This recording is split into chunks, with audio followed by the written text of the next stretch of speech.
Les amis, ravi de vous retrouver aujourd'hui pour une nouvelle vidéo. C'est Momo, j'espère que vous allez bien, moi ça va super et aujourd'hui on se retrouve pour une nouvelle vidéo dans laquelle on va parler de l'avenir d'un joueur que j'apprécie énormément. Regardez sur cette saison, ce joueur est un pur bonheur, c'est une réelle pépite, c'est un gros crack du football européen, déjà un des meilleurs joueurs du monde à son jeune âge. On va parler de Jude Bellingham, le milieu de terrain du Borussia Dortmund qui pourrait bien quitter l'Allemagne cet été pour pourquoi pas repartir chez lui en Angleterre ou pourquoi pas explorer d'autres horizons, peut-être l'Espagne, pourquoi pas la France. On va essayer un peu de voir quel est l'avenir de Jude Bellingham, où se dessine l'avenir de ce crack du football anglais. Voilà, un super joueur vraiment qui nous a régalé, que ce soit à la Coupe du Monde ou même là avec le Borussia Dortmund en championnat et en Ligue des Champions, un joueur extrêmement précoce, aux qualités multiples. Donc voilà, c'est vraiment un super joueur, hein, déjà international anglais, déjà 22 sélections avec la sélection anglaise. Il a disputé la Coupe du Monde, il était même de l'aventure à l'Euro 2021 lorsque les Two Lions sont allés en finale voilà, de la Coupe d'Europe face à l'Italie. Donc voilà, c'est un joueur qui déjà,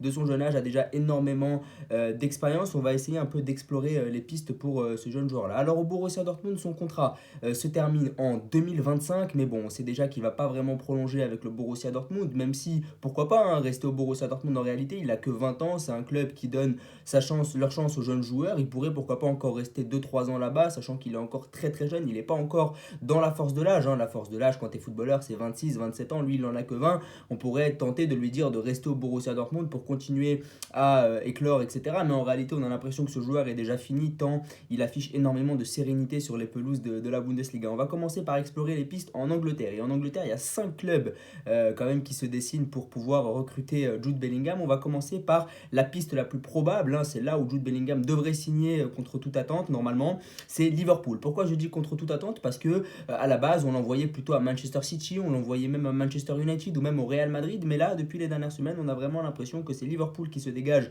dans les négociations. On a énormément de rumeurs qui l'envoient sur les bords de la Mersey. Liverpool, pourquoi est-ce que Liverpool est le club le mieux engagé pour recruter Jude Bellingham? Je pense que Liverpool est un club qui cette année n'a pas de milieu de terrain. C'est une équipe qui cette année est dépourvue de qualité dans le milieu de terrain. C'est une année qui est très difficile pour les hommes de Jürgen Klopp et je pense que recruter Jude Bellingham, ça permet d'avoir un certain renouveau dans ce milieu de terrain-là, parce qu'on a l'impression que c'est vraiment léger. À part Jordan Henderson, qui est souvent très présent, on le sent un peu seul, hein, le milieu de terrain anglais, il n'y a pas vraiment de joueurs pour l'accompagner. Keita et Thiago sont beaucoup blessés, Oxlade-Chamberlain est beaucoup trop limité pour le haut niveau et beaucoup trop irrégulier. Donc c'est vrai qu'on a l'impression qu'il n'y a pas vraiment de joueurs pour accompagner Jordan Henderson dans le milieu de terrain, et pourquoi pas pour Liverpool, pour se relancer, pour essayer vraiment de relancer la machine du coach Klopp, pourquoi pas aller chercher la plus grosse pépite du football anglais. Ce serait un énorme coup de communication, un énorme coup de marketing, et puis un énorme coup sportif, parce que tu recrutes l'un des meilleurs milieux de terrain du monde dans un milieu de terrain où c'est vraiment le vide complet. Il n'y a pas vraiment de joueurs dans ce milieu de terrain à Liverpool. Il va falloir débourser la somme évidemment, mais je pense que Liverpool a le budget pour aller chercher ce joueur-là. Et je pense vraiment que ça vaut le coup d'aller recruter un jeune joueur anglais comme ça qui a énormément d'avenir, qui pourrait vraiment écrire une très belle page de l'histoire du club anglais. Donc pourquoi pas? Moi, franchement, si je suis dirigeant de Liverpool, je les débourse, les 150 millions, les 160 millions, parce que c'est un joueur qui sur l'avenir va m'apporter énormément. C'est un joueur qui est déjà confirmé. En plus de ça, c'est un joueur anglais. Donc forcément, et surtout que cette année, c'est la crise à Liverpool, qu'il n'y a pas vraiment de milieu de terrain. Donc je serais vraiment tenté en tant que dirigeant de mettre vraiment le gros chèque sur Jude Bellingham. Donc je pense que Liverpool doit vraiment se presser d'aller recruter le milieu de terrain anglais. Je pense que les dirigeants de Liverpool sont les mieux placés pour l'attirer. Ensuite, on va parler de Manchester City. Pourquoi est-ce que Jude Bellingham pourrait rejoindre Manchester City? C'est vrai que les rumeurs ne l'envoient pas vraiment à Manchester City, même s'il y en a quelques-unes qui l'envoient quand même là-bas. Je pense qu'il devrait pourquoi pas signer à Manchester City, tout simplement parce que c'est le meilleur club anglais. En réalité, sur les dernières saisons, quand on regarde Manchester City, c'est le meilleur club anglais. C'est la meilleure solution quand tu es un jeune joueur d'aller à Manchester City. Si je devais choisir un club anglais, si j'étais un jeune joueur, j'irais à Manchester City. Guardiola donne sa chance aux jeunes. C'est le meilleur club anglais. En tout cas, c'est le club anglais le plus régulier. C'est le club anglais qui a remporté le plus de première ligue. C'est le club anglais qui est allé le plus loin en Ligue des Champions, qui a été le plus régulier aussi sur les dernières années, donc ça serait vraiment intéressant. Et puis Jude Bellingham dans le milieu de terrain de Manchester City, je pense vraiment qu'il pourrait s'imposer parce qu'il n'y a pas ce joueur-là du profil de Bellingham à Manchester City. Citez-moi un joueur vraiment qui a le profil de Bellingham à City, qui a ce profil un peu de joueur relayeur, etc. De joueur dans le milieu de terrain qui peut récupérer des ballons aussi. Il n'y a pas vraiment ce joueur-là. Hein. On a Rodri qui est vraiment le pur 6 au milieu de terrain. Ensuite, il n'y a pas vraiment de joueur du profil de Bellingham. On a peut-être Gundogan, mais même Gundogan, je ne suis pas convaincu. Et puis Gundogan, de toute façon, est vieillissant. Sinon, Guardiola essaye de bricoler en mettant Bernardo Silva dans le milieu de terrain, en mettant De Bruyne dans le milieu de terrain. Mais je pense vraiment que Manchester City est dépourvu de ce joueur du profil de Bellingham et je pense que ce serait vraiment intéressant. Maintenant, je suis un peu plus sceptique sur la somme déboursée. Je pense pas que Manchester City doit non plus mettre le gros chèque sur lui, tout simplement parce que je pense qu'il y a d'autres joueurs aussi à aller chercher pour Manchester City pour coller au style Guardiola. Est-ce que Bellingham collerait réellement au style Guardiola? Je suis pas sûr. Je pense qu'il y a d'autres joueurs sur le marché des transferts qui colleraient plus au style du coach espagnol. Et puis surtout, il y a des joueurs en réalité dans le milieu de terrain de Manchester City. Il y a Bernardo Silva, il y a Gundogan. Bon, Calvin Phillips a un peu du mal, mais je pense que l'année prochaine, il pourrait pourquoi pas aussi éclore. Il y a Kevin De Bruyne. Donc il y a vraiment des joueurs de qualité. Mais c'est vrai que Manchester City manque de ce joueur du profil de Bellingham qui pourrait vraiment t'apporter dans ce milieu de terrain une plus-value. Maintenant, est-ce qu'il colle au profil et au style de jeu prôné par Guardiola?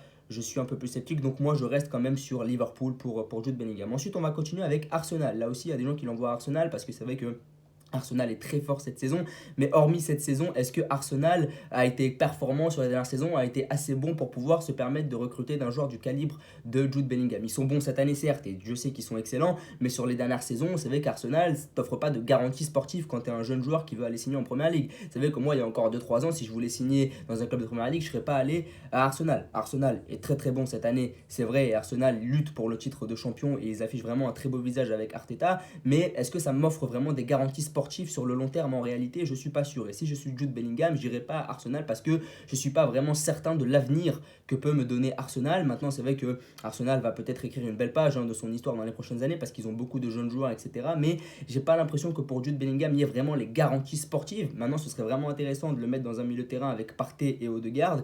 Mais vu les performances du club londonien sur les dernières saisons, si je suis Bellingham, je préfère aller dans un club qui a beaucoup plus performé sur les dernières années comme Liverpool ou City pour avoir plus de certitude sportive. Maintenant, pourquoi pas, Arsenal a des jeunes joueurs, ils peuvent pourquoi pas ramener Bellingham aussi pour le mettre dans ce panel de jeunes joueurs très intéressants qui peuvent vraiment sur le long terme faire gagner des titres à Arsenal. Mais moi, si je suis Bellingham, j'y vais pas. Ensuite, Manchester United, c'est un peu pareil qu'Arsenal. Manchester United va plutôt bien cette année, mais c'est vrai que sur les dernières saisons, c'était aussi beaucoup plus compliqué. Mais j'adorerais voir Casemiro, Bruno Fernandes et Bellingham aussi dans un milieu de terrain, ce serait vraiment intéressant. Mais c'est comme pour Arsenal. Est-ce qu'aujourd'hui, si tu es un jeune joueur anglais qui a déjà prouvé en Europe, est-ce que tu vas vraiment signer à Manchester United? Est-ce que Manchester United est un club qui peut remporter la Ligue des Champions? J'en suis pas sûr, donc c'est un peu le même problème que pour Arsenal. Est-ce que vraiment United sur les dernières années ou même sur les années à venir, ça t'offre vraiment des garanties sportives d'aller gagner des titres et d'aller vraiment progresser? Est-ce que United aujourd'hui peut remporter la Première Ligue? Je pense pas. Donc je pense que c'est un peu le même problème que pour Arsenal et que si j'étais Bellingham, je privilégierais des clubs comme Liverpool ou comme Manchester City. Et puis, on va finir par le dernier prétendant, Chelsea. Chelsea, je pense que c'est vraiment pas une bonne option pour lui parce qu'il y a déjà énormément de joueurs dans ce milieu de terrain-là.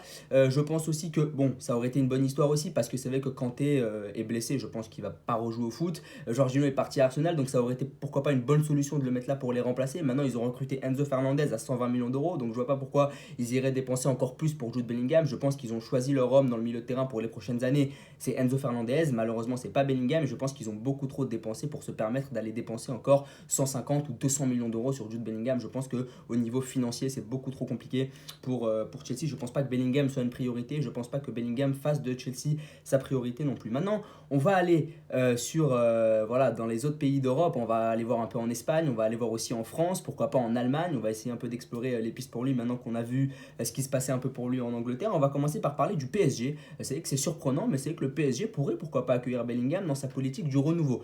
C'est vrai que le PSG pourrait faire du crack anglais le symbole de son renouveau, c'est-à-dire virer Verratti, virer Fabian Ruiz, virer Vitinha pour faire de Bellingham la nouvelle figure de proue de son projet.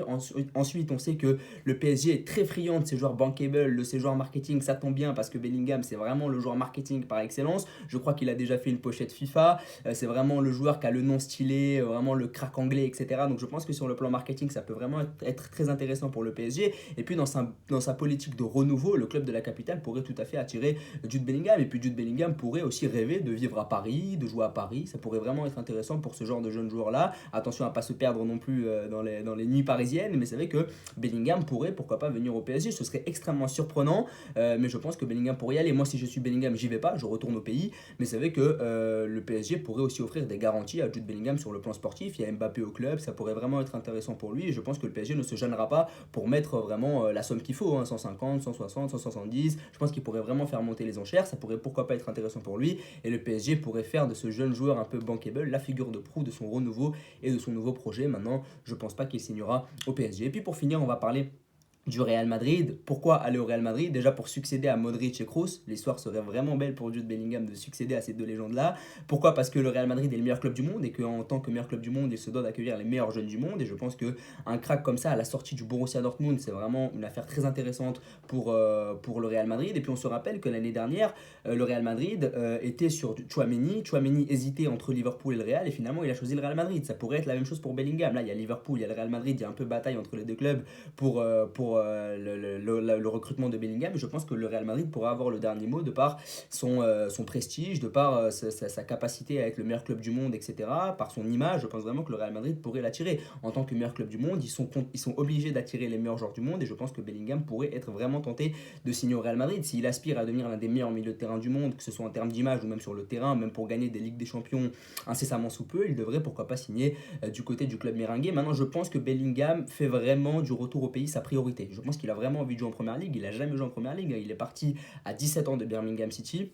Donc je pense qu'il ne fait pas vraiment du Real Madrid et du PSG sa priorité pour le moment. Je pense qu'il va retourner en première ligue, mais s'il y a quelque chose un peu d'irrationnel, il ira au Real. Parce que le Real, ça symbolise le meilleur club du monde, ça symbolise la Ligue des Champions.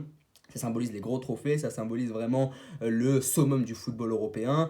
Donc voilà, quand tu es un jeune joueur, tu as forcément envie de signer au Real Madrid. C'est le rêve de tout joueur de signer au Real. Et je pense que Bellingham pourrait se laisser tenter par ce rêve-là, même si la perspective de revenir au pays reste quand même beaucoup plus intéressante pour le jeune joueur anglais. Donc voilà, n'hésitez pas à me dire ce que vous avez pensé de cette vidéo, ce que vous préconiseriez à Jude Bellingham pour son avenir, à vous abonner, à liker et à partager. Merci beaucoup.